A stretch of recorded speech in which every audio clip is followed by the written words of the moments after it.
నమస్తే, welcome to Liya news.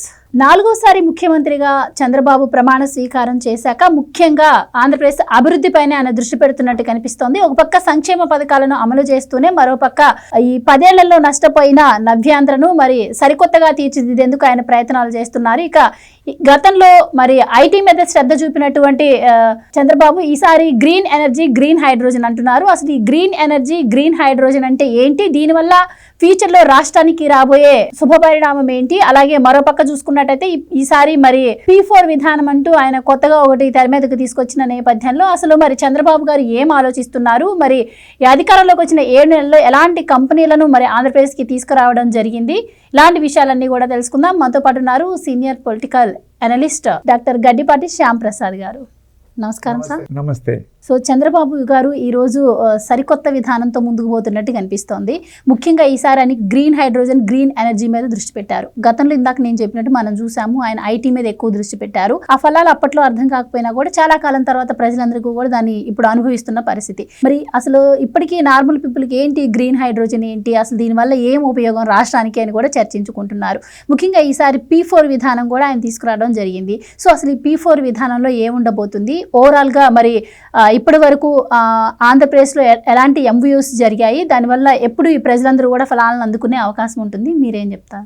గత 7 నెలలు అయింది మన గవర్నమెంట్, అంటే కూటమి ప్రభుత్వం ఫామ్ అయిన తర్వాత ఇంతవరకు అసలు ఏ కంపెనీలు మన గవర్నమెంట్ MOU కుదుర్చుకుందనేది ప్రజలకు అవగాహన కల్పించడం కూడా ఒక ముఖ్యం.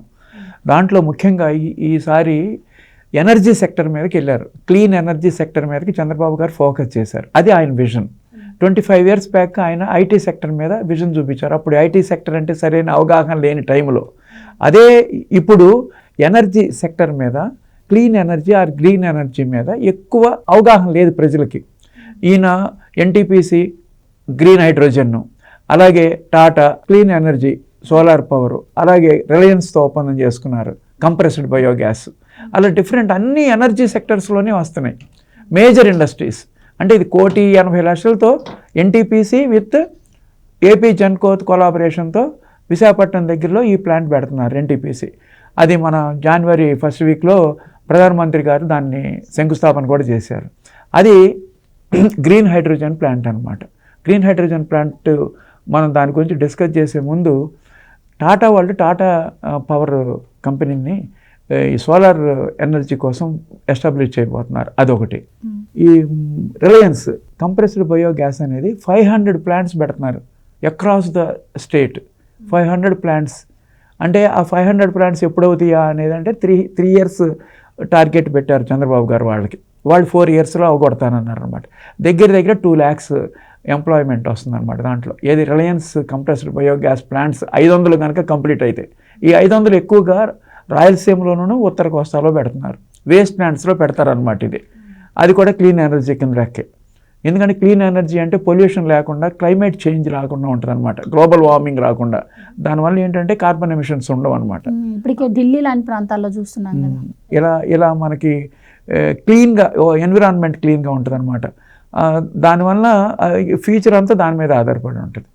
అలాగే టాటాస్, ఈ బిగ్ కంపెనీస్, ఈ రిలయన్స్ కానీ, టాటాస్ కానీ, NTPC కానీ టాప్ మోస్ట్ కంపెనీస్ ఎనర్జీలో మనం ఇచ్చేస్తున్నాయి. దాంట్లో రిలయన్స్ ఏమో కంప్రెస్డ్ బయోగ్యాస్, అలాగే అది దగ్గర 65,000 కోట్లు. అలాగే Tata power solar energy plants పెడుతుంది. దాంట్లో కూడా 25,000 to 30,000 ఎంప్లాయ్మెంట్ వస్తుంది. అలాగే ఇప్పుడు NTPC చాలా బిగ్ ప్లాంట్ అనమాట. ప్రైమ్ మినిస్టర్ శంకుస్థాపన చేసిన ప్లాంట్. దాంట్లో అది గ్రీన్ హైడ్రోజన్ మ్యానుఫ్యాక్చరింగ్ అనమాట. అది గ్రీన్ హైడ్రోజన్ మ్యానుఫ్యాక్చరింగ్ అంటే హైడ్రోజన్ రకరకాలుగా తయారు చేస్తారు. హైడ్రోజన్ రకరకాలుగా ఉపయోగపడుతుంది. ఆ హైడ్రోజన్ను ఫాజిల్ ఫ్యూయల్స్ నుంచి కూడా తీస్తారనమాట. మామూలుగా జనరల్గా తీసుకొచ్చేది ఫాజిల్ ఫ్యూయల్స్ నుంచి. హైడ్రోజన్ కెమికల్ ఇండస్ట్రీస్లో ఉపయోగిస్తారు, ఏవియేషన్లో ఉపయోగిస్తారు, షిప్పింగ్ ఇండస్ట్రీలో ఉపయోగిస్తారు, ఫుడ్ ప్రాసెసింగ్లో ఉపయోగిస్తారు, అన్ని రకరకాలుగా ఇప్పుడు ఫెర్టిలైజర్ కంపెనీస్లో ఉపయోగిస్తారు. అలా అన్ని రకాలుగా హైడ్రోజన్ ఉపయోగపడుతుంది అనమాట. అందరికీ ఉపయోగపడేది హైడ్రోజన్. ఈ హైడ్రోజన్, గ్రీన్ హైడ్రోజన్ అనేది యుఎస్లో ఆల్రెడీ స్టార్ట్ అయిందనమాట. యుఎస్ ఎకానమీని కమింగ్ 5 to 6 yearsలో ఎకానమీ మొత్తాన్ని మార్చగలిగే కెపాసిటీ ఈ గ్రీన్ హైడ్రోజన్కి ఉంది. అలాగే అసలు గ్రీన్ హైడ్రోజన్ అనేది ఎలా తయారు చేస్తారు? ఇది రెన్యూవబుల్ ఎనర్జీ. ఇప్పుడు ఇదైతే ఏంటంటే మామూలుగా హైడ్రోజన్ ఎలా తయారు చేస్తారంటే non renewable energy. Non renewable అంటే కోల్తో లేకపోతే ఫాజిల్ ఫ్యూయల్స్తో అలా వస్తుంది అనమాట. ఇక అవన్నీ ఖర్చు అయిపోతున్న తర్వాత మళ్ళీ రావయ్యి. ఇప్పుడు ఇది రెన్యూవబుల్ ఎనర్జీ అనుకోండి, ఇది కంటిన్యూస్ ప్రాసెస్. ఈ రెన్యూవబుల్ ఎనర్జీ ఎలా వస్తుంది? విండ్ ఎనర్జీ కానీ, సోలార్ ఎనర్జీ కానీ, పంప్డ్ ఎనర్జీ కానీ, హైడ్రో ఎనర్జీ కానీ, ఇలా అనమాట. ఈ ఎనర్జీస్ మీదే కాన్సన్ట్రేట్ చేస్తున్నారు చంద్రబాబు నాయుడు గారు. ఇప్పుడు ఇలా హైడ్రోజన్ ఇక్కడ చాలా పెద్ద ప్లాంట్, ఇది 1,80,00,000తో స్టార్ట్ చేసే ప్లాంట్ అనమాట ఇది. ఈ ప్లాంట్ మన టోటల్ ఆంధ్రప్రదేశ్ ఎకానమీని మార్చేస్తుంది. ఇది అందరికంటే ఇండియాలో మనమే దీన్ని అందిపుచ్చుకున్నారు చంద్రబాబు గారు. దీని ద్వారా చాలా టోటల్ మన ఆంధ్రప్రదేశ్ స్టేట్ ఎకానమీ మారుతుంది అనమాట. ఎలా తయారు చేస్తారు ఎకానమీ ఈ క్లీన్ అండ్ గ్రీన్? ఎందుకు గ్రీన్ హైడ్రోజన్ అంటున్నారు? అదేమన్నా గ్రీన్ కలర్లో ఉంటుందా అంటే గ్రీన్ కలర్ ఉండదు. అది అసలు ఈ గ్యాసెస్ అని కలర్స్ ఉండవు. ఇది ఎలా తయారవుతుందంటే వాటర్ కావాలి, H2O అంటారు వాటర్ని. H2O నుంచి హైడ్రోజన్ను ఆక్సిజన్ను స్ప్లిట్ చేస్తారు ఎలక్ట్రాలసిస్ ద్వారా. మన చిన్నప్పుడు స్కూల్లో చదువుకున్న ఎలక్ట్రాలసిస్ అంటే ఏంటండి? ఆ ఎలక్ట్రాలసిస్ ఎలా జరుగుద్ది? వాటర్లో జరగాలి. వాటర్కి ఎలక్ట్రాలసిస్ జరగాలంటే ఏం చేయాలి? పవర్ కావాలి. ఆ పవర్ ఎక్కడి నుంచి తీసుకొస్తారు? Wind power, solar power. ఈ రెండు పవర్ కూడా క్లీన్ ఎనర్జీ. ఈ గ్రీన్ హైడ్రోజన్ కావాలంటే ఫస్ట్ విండ్ పవర్ కావాలి, సోలార్ పవర్ కావాలి. ఈ పవర్ రెండు వచ్చి ఆ పవర్స్ ద్వారా ఎలక్ట్రాలసిస్ జరిగి హైడ్రోజన్ ఫామ్ అవుతుంది అనమాట. ఈ హైడ్రోజన్ అనేది గ్యాసియస్ స్టేట్లో ఉంటుంది. ఈ హైడ్రోజన్ గ్యాసియస్ స్టేట్లో క్యారీ చేయడం చాలా కష్టం అనమాట. దాన్ని మళ్ళీ లిక్విడ్ ఫామ్లోకి మార్చాలి. లిక్విడ్ ఫామ్లోకి మార్చినప్పుడే హైడ్రోజన్ ట్రాన్స్పోర్ట్ చేయడానికి వీలవుతుంది అనమాట. దీనివల్ల ఎన్నో రకాల ఇండస్ట్రీస్ మనకి అవకాశం ఉందన్నమాట. ఒకేపు సోలార్ ప్యానల్స్ ఇండస్ట్రీగా డెవలప్ అవుద్ది దీనివలన, ఎందుకంటే సోలార్ పవర్ కావాలి. అలాగే విండ్ పవర్, విండ్ మిల్స్ వాటి ఇండస్ట్రీ కావాలి. అలాగే H2O స్ప్లిట్ చేయడానికి ఎలక్ట్రోడ్ ఇండస్ట్రీ కావాలి. అలాగే గ్యాసియస్ ఫామ్లో ఉన్న హైడ్రోజన్ని లిక్విడ్ ఫామ్లో తీసుకొచ్చే ఇది ప్రాసెస్కి ఆ ఇండస్ట్రీ కావాలి. స్టోర్ చేయగలగాలి. మామూలుగా పవర్ని మనం స్టోర్ చేయలేము. ఎప్పుడు వచ్చిన పవర్ని అప్పుడు వాడేసేయాలి. పవర్కి స్టోరేజ్ కెపాసిటీ ఉండదు ఎక్కడ. ఇక్కడ కూడా విండ్ పవర్ కానీ, సోలార్ పవర్ కానీ మనం స్టోరేజ్ చేయలేము. దాన్ని హైడ్రోజన్ రూపంలో తీసుకెళ్లేటప్పుడు హైడ్రోజన్ లాగా స్టోరేజ్ చేయొచ్చు అనమాట. దాన్ని మన అవసరానికి వాడుకోవచ్చు. హైడ్రోజన్ స్టోరేజ్ చేస్తారు లిక్విడ్ ఫామ్లో. అది చాలా కేర్ఫుల్గా చేయాలి. చాలా హైడ్రోజన్ గ్యాస్ ఇన్ఫ్లేమబుల్. అలా హైడ్రోజన్ గ్యాస్ని కనుక ట్రాన్స్పోర్ట్ చేసే విధానం కూడా చాలా కంపల్సరీ. ఆ ఇండస్ట్రీ కావాలి. ట్రాన్స్పోర్ట్ ఎలా చేయాలో తెలియాలి. యాక్చువల్గా దీనంతా లిక్విడ్ ఫామ్లో చాలా -250 degreesలో తీసుకొస్తే కానీ రాదనమాట. ఆ ఇండస్ట్రీ డెవలప్ అవ్వాలి, ట్రాన్స్పోర్ట్ ఇండస్ట్రీ డెవలప్ అవ్వాలి. దీని ద్వారా వెహికల్స్కి ఇది పనికి వస్తుంది. మళ్ళీ మనకి ఎప్పుడు పవర్ కావాలంటే అప్పుడు ఎనర్జీ దీని నుంచి తీసుకురావచ్చు అనమాట. ఇన్ని రకాల లాభాలు ఉన్నాయి యొక్క హైడ్రోజన్ వలన. ఎందుకంటే పబ్లిక్కి ఇది హైడ్రోజన్ ఏంటి, చంద్రబాబు గారు గ్రీన్ హైడ్రోజన్ అంటాడు అనేది చాలామందికి ఈ కాన్సెప్ట్ తెలియలే. గ్రీన్ హైడ్రోజన్ తయారవ్వాలంటే క్లీన్ ఎనర్జీ కావాలి. క్లీన్ ఎనర్జీ దేని ద్వారా వస్తుంది? విండ్ ఎనర్జీ, సోలార్ ఎనర్జీ, రెండు క్లీన్ ఎనర్జీ. టోటల్గా కార్బన్ ఎమిషన్స్ ఉండవు. అదే మన కోల్ ద్వారా వచ్చే పవర్కి అయితే మొత్తం carbon emissions, total climate change అయిపోద్ది అనమాట. ఇక కమింగ్ డికేట్స్ అన్నీ ఇటువంటి ఎనర్జీ మీదే డిపెండ్ అవుతుంది అనమాట. కాబట్టి మనం ఎట్లా అయితే ఐటీ సెక్టర్ని అందిపుచ్చుకుని వాళ్ళు ఆంధ్రప్రదేశ్లో ఎంప్లాయీస్ అందరూ డెవలప్ అయ్యి ఆంధ్రప్రదేశ్ ఎట్లా డెవలప్ అయిందో, అలాగే future is for clean energy అనమాట. అలా దీంట్లో ఫస్ట్ గ్రీన్ హైడ్రోజన్ మొదలుపెట్టారనమాట. అది ఈ కంపెనీలో మొత్తం 1,80,00,000 ప్రాజెక్టు ఇమీడియట్గా 3-4 yearsలో అయ్యేది కాదు. ఇది కొంత పార్ట్ అవుతూ వస్తుంది అనమాట. కమింగ్ 5 yearsలో కొంత పార్ట్ అవుతుంది. ఇది లాంగ్ టర్మ్ ప్లాన్ అనమాట. అలాగే కాకినాడలో గ్రీన్ అమోనియా కూడా పెట్టబోతున్నారు. అక్కడ నాగార్జున ఫెర్టిలైజర్ ప్లాంట్ ఉంది. ఆ నాగార్జున ఫెర్టిలైజర్ ప్లాంట్ని కూడా గ్రీన్ అమోనియా పెట్టేటట్టుగా మార్చుకుంటున్నారు అనమాట దాన్ని. అలా ఎవ్రీథింగ్ ఎనర్జీ. మీరు చూడండి, ఇవాళ దావోస్ వెళ్ళారు చంద్రబాబు గారు, లోకేష్ గారు, భరత్ గారు ఇండస్ట్రీ. వీళ్ళు కూడా అక్కడ కూడా ఈ హైడ్రోజన్ దీని గురించే మాట్లాడుతున్నారు. దాని రిలేటెడ్ ఇండస్ట్రీస్ తీసుకురావడానికే ట్రై చేస్తున్నారు. దాన్ని హైడ్రోజన్ ఎట్లా స్టోర్ చేయాలి, హైడ్రోజన్ ఎట్లా ట్రాన్స్పోర్ట్ చేయాలి, పవర్ ఎలా అందిపుచ్చుకోవాలి, ఇలా ఆ రిలేటెడ్ వాళ్ళకి చేస్తున్నారు.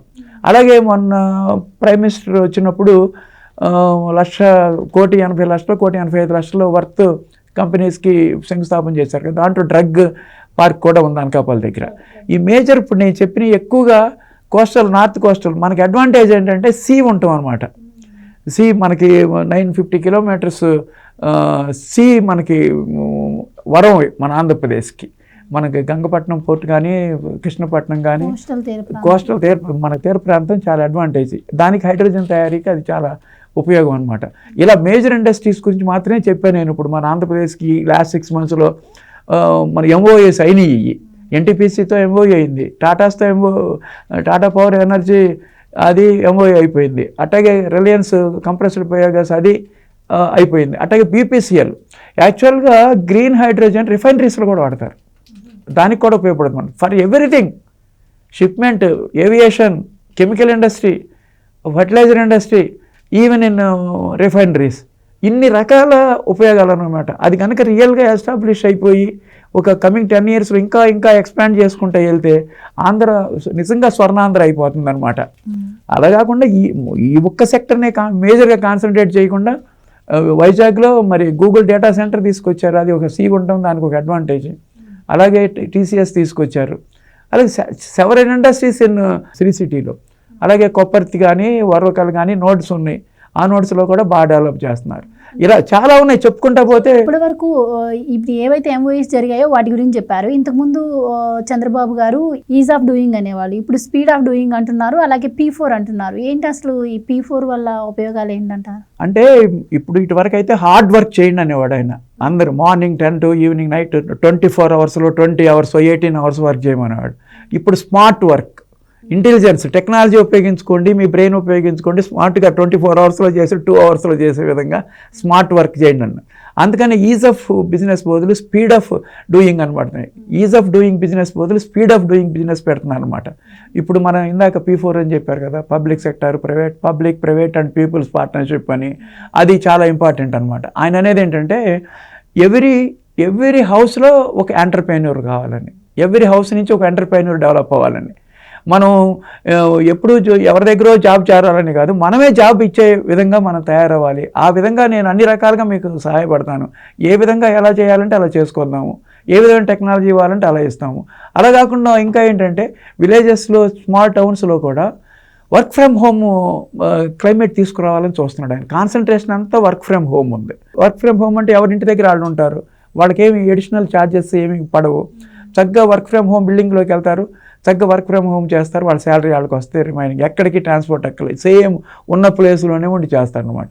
దాని మీద ఎక్కువ కాన్సన్ట్రేషన్ కూడా చేస్తున్నారు. ఇలా ఇంకా చాలా ఇన్నోవేటివ్గా ఉన్నాయి. నిజంగా విజనరీ. ఎందుకు విజనరీ అన్నారో మీరు అర్థం చేసుకోండి. ఎనర్జీ సెక్టర్ ఇప్పుడు యూఎస్లో నడుస్తుంది. ఇది గ్రీన్ హైడ్రోజన్. అది మన ఆంధ్రప్రదేశ్లో తీసుకొస్తున్నారంటే మీరు అది సెంటర్ యొక్క ప్రోత్సాహం ఉంది. సెంటరే ఆల్రెడీ ఇనిషియేట్ చేసింది ఇది. అలా తీసుకొస్తున్నారంటే అది ఎంత దాని మీద స్టడీ చేసి ఉంటాడు ఆయన. దాన్ని నిజంగా అది సక్సెస్ అయితే మన ఆంధ్రప్రదేశ్ నిజంగా స్వర్ణ ఆంధ్రప్రదేశ్ అవడానికి ఏమీ డోకా లేదనమాట.